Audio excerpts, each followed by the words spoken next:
What you do will affect your eternity.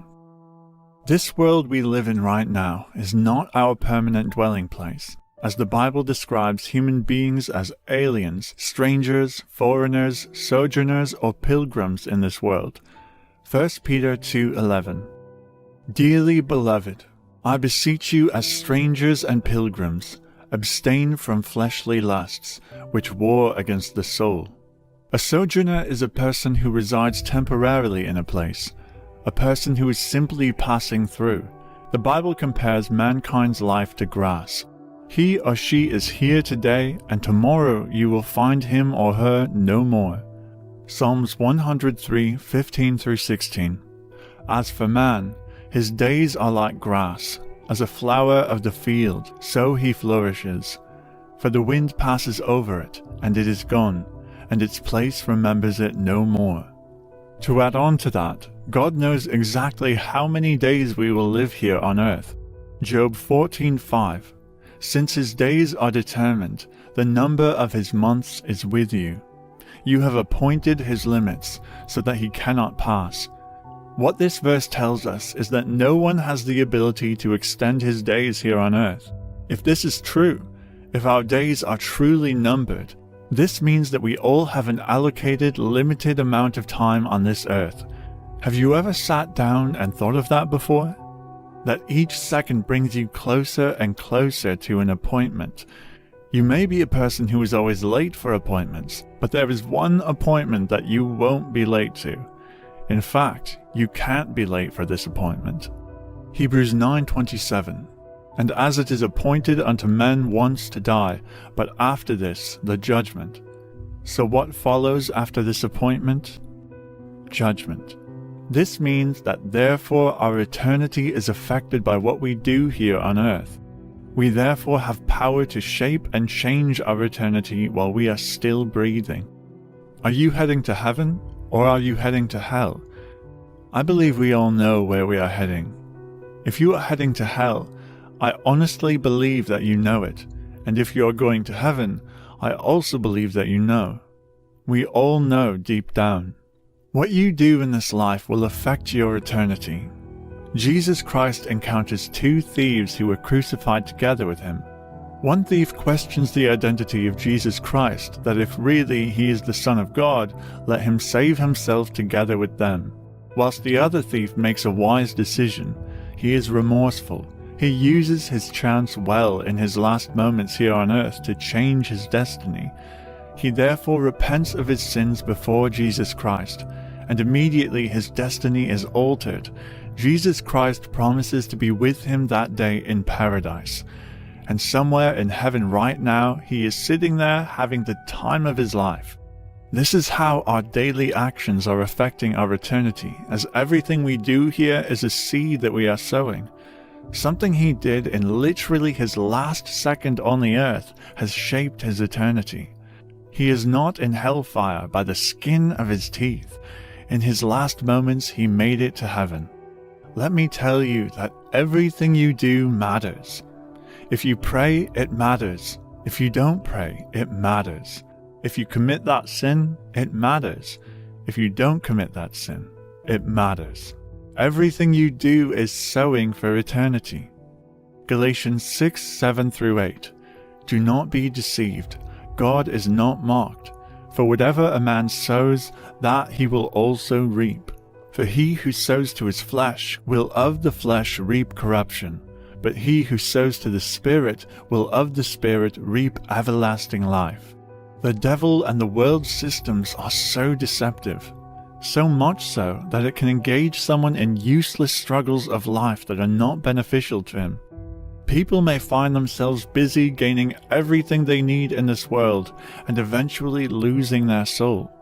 Honestly, what is the point of driving the fastest cars, living in the biggest homes, only for you to spend eternity in utter darkness? We should realize that the life after death is so much more important compared to life here on earth. So after we die, we come face to face with eternity. We come face to face with the choices we made here on earth. The choices we make here on earth will determine our eternal destiny, either eternity in heaven or eternity in hell. After someone steps into eternity, they have no power to change his destiny. Neither do those here on earth have power to alter that person's destiny. What awaits him is judgment. Hebrews 9:27. And as it is appointed for men to die once, but after this, the judgment. To illustrate this fact, Jesus Christ had to narrate to his disciples the parable of Lazarus and the rich man, that there was a certain rich man who was clothed in purple and fine linen, and fared sumptuously every day. But there was a certain beggar named Lazarus, full of sores, who was laid at his gate, desiring to be fed with the crumbs which fell from the rich man's table. Moreover, the dogs came and licked his sores. So it was that the beggar died, and was carried by the angels to Abraham's bosom. The rich man also died and was buried. And being in torment in Hades, he lifted up his eyes and saw Abraham afar off, and Lazarus in his bosom. Then he cried and said, Father Abraham, have mercy on me, and send Lazarus that he may dip the tip of his finger in water and cool my tongue, for I am tormented in this flame. But Abraham said, Son, remember that in your lifetime you received your good things, and likewise Lazarus evil things. But now he is comforted, and you are tormented. And besides all this, between us and you there is a great gulf fixed, so that those who want to pass from here to you cannot, nor can those from there pass to us. And the rich man said, I beg you therefore, Father, that you would send him to my father's house, for I have 5 brothers, that he may testify to them, lest they also come to this place of torment. Abraham said to him, They have Moses and the prophets, let them hear them. And he said, No, Father Abraham, but if one goes to them from the dead, they will repent. But he said to him, If they do not hear Moses and the prophets, neither will they be persuaded though one rise from the dead. I believe that Jesus Christ gave this parable deliberately to give us a glimpse of what happens when one steps into eternity. That whatever mistake someone did while here on earth can never be rectified. We who are living now have a good chance to change our destiny. As much as we are living in this world, we should know that we are not of this world. We have a place and a home that we are heading to. Therefore, we should always have a heavenly perspective. We should always seek the things above, since we have been raised with Jesus Christ. If then you were raised with Christ, seek those things which are above, where Christ is, sitting at the right hand of God.